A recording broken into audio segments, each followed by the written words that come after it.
Hey! Salut les gens, bienvenue pour une nouvelle vidéo. Aujourd'hui, on part sur l'histoire d'un cocktail.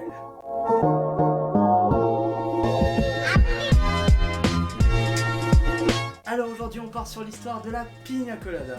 Alors la Pina Colada, vous connaissez, vous avez certainement déjà vu, mais on va voir que la recette originale est différente. L'histoire débute à Cuba, dans un bar qui s'appelle le Sloppy Joe's, un célèbre bar cubain, où l'on buvait une certaine Piña Fria. C'est pas tout à fait la même.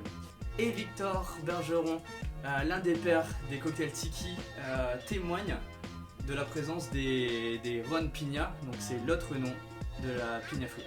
Les cocktails tiki, je vais vous en parler dans une prochaine vidéo, mais il faut savoir que les cocktails tiki sont apparus dans les années 30 après la prohibition américaine. C'est des cocktails qui viennent surtout, le terme tiki vient surtout de la culture polynésienne, enfin la mythologie polynésienne. Mais ça, on verra dans une prochaine vidéo.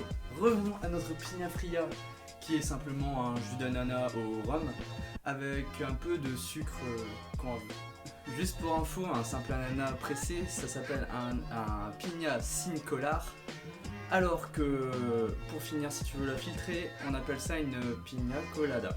Tout simplement. Piña Colada veut simplement dire ananas filtré. Donc comme vous pouvez le constater, il n'y a pas d'ajout de coco. Enfin, jusqu'en 1954. En 1954, une société qui s'appelle Coco Lopez crée une crème de coco industrielle en conserve. Et c'était l'occasion rêvée pour l'hôtel, le Caribbean Hilton, qui se trouve à Porto Rico aux USA, qui proposa en cocktail de bienvenue la Piña Fria. Et un certain barman de cet hôtel qui s'appelle Ramon Monchito Moreja Pérez qui a décidé d'ajouter dans cette Piña Fria cette crème de coco, la Coco Lopez, et donc qu'il a appelée la Piña Colada. La fameuse Piña sera remplacée quasi instantanément par la nouvelle recette de la Piña Colada. Et c'est maintenant devenu ultra connu et ça fait penser aux vacances aux tropiques.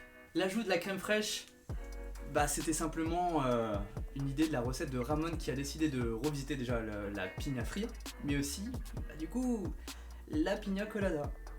Allez, sur ce, on va faire la recette originale de Ramon Monchito Moreja Pérez, j'aime bien le dire, et ensuite celle qu'on trouve un peu partout, celle qui est un peu plus moderne. Allez, c'est parti.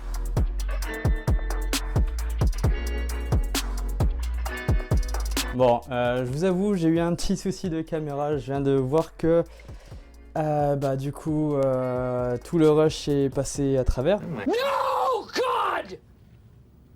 No, God, please, no! No! No! No!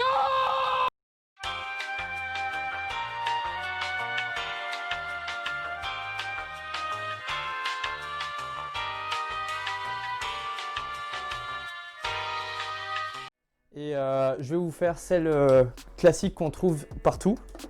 Donc la Piña Colada, on peut la faire au shaker. C'est ce qu'on va faire maintenant. Ou on peut la faire aussi au mixeur. Donc là, pour la recette moderne, on va ranger la Bacardi Blanco. On va prendre la Carta Oro de Bacardi toujours. Je garde rhum cubain et Bacardi, j'adore cette marque, donc c'est... Donc voilà, tout simplement. Donc Carta Oro de Bacardi. On remplit notre shaker comme d'habitude.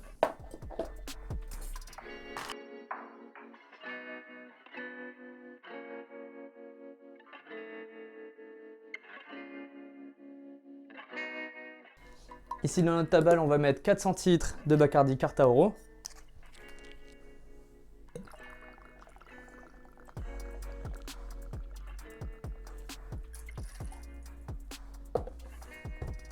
Ensuite, on va enchaîner avec 3 centilitres de Monin, le fruit.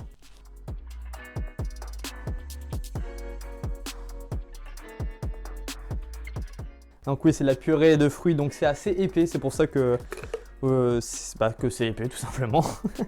Et on va enchaîner avec le jus d'ananas. Donc jus d'ananas, on va mettre un bon 12 centilitres.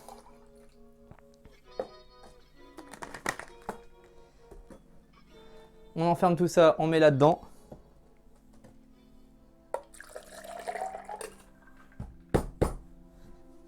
Et on shake tout ça.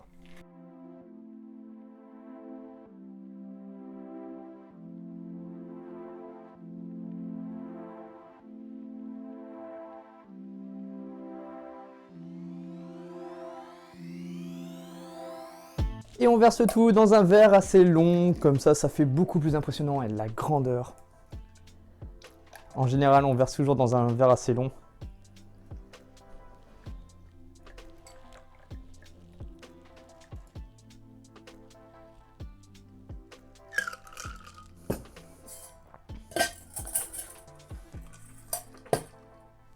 Mais notre shaker sur le côté, on prend un triangle d'ananas qu'on a préalablement coupé.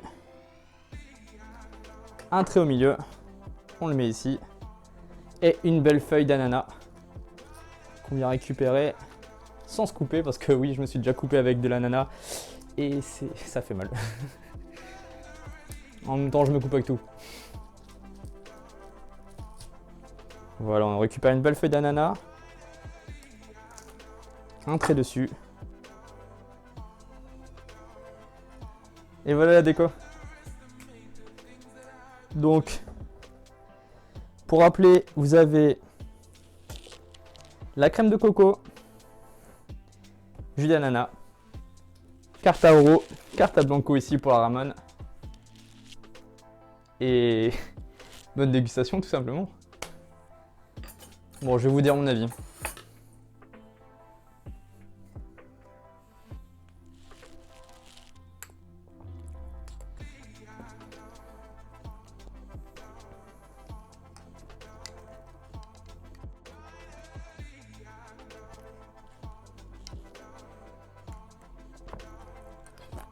Alors les deux sont super bonnes, mais j'avoue que j'ai une préférence pour le visu de celle de ramen. Après, bah, faites-le chez vous, essayez, goûtez et vous allez voir. Bon, je vous mets la recette juste après. Bon, comme je suis sympa, je vais quand même vous refaire celle de ramen.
Bon, elle sera peut-être un peu moins belle que celle que j'ai fait tout à l'heure parce que j'ai vraiment dû utiliser le reste de ce que j'avais en crème fraîche. Et je me suis un peu débrouillé, on verra ce que ça donne.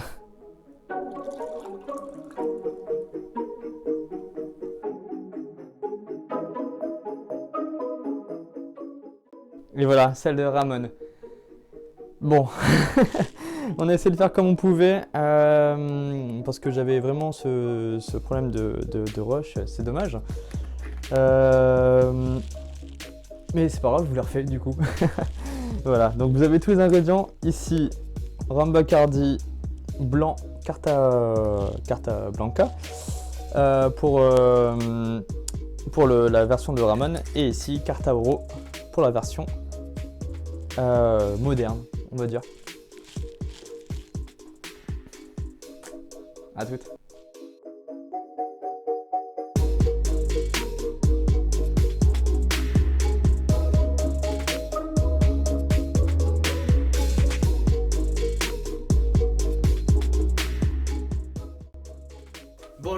t'as aimé cette vidéo, bon, je t'invite à regarder les autres histoires de cocktails, je te les mets à la fin, à côté du bouton s'abonner. Si ça n'est pas fait, bah, n'hésite pas aussi à appuyer là-dessus. Mais je te mettrai les autres histoires de cocktails juste à côté.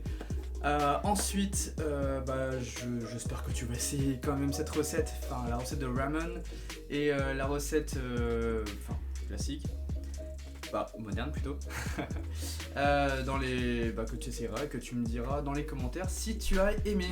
Ensuite, si tu as aimé, n'hésite pas à mettre un like, à écrire dans les commentaires, à m'écrire aussi sur les réseaux si ça te dit, si tu as des idées cocktails ou des autres, dis-moi. Et surtout, buvez intelligent. Allez, ciao!